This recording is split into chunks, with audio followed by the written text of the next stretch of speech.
من هنا من هذه القرية النائية في جبال المغرب المغطى بالثلج، المشهد يبين هدوء وجمال الشتاء.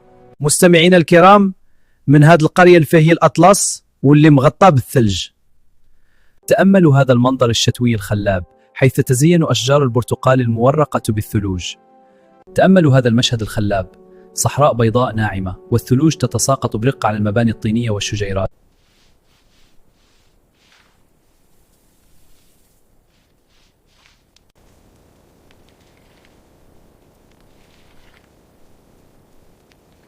شوفوا هذا الطبق المغربي الرائع، فيه الدجاج المشوي والخضر الطازجة مع الكسكس، طبق تقليدي بتقاليدنا.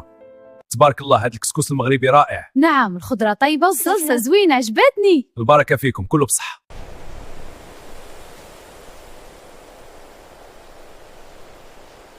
شوفوا معايا هذا المنظر الخلاب، ثلج نازل على الصحراء ومنجل الجبال والرمال، والشلال عنده صوت ساحر.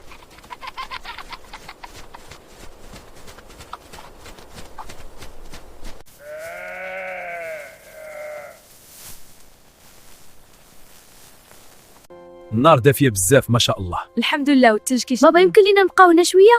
بغينا القصة. شكرا لمتابعتكم، نودعكم إلى اللقاء القادم. إلى اللقاء ودمتم بخير.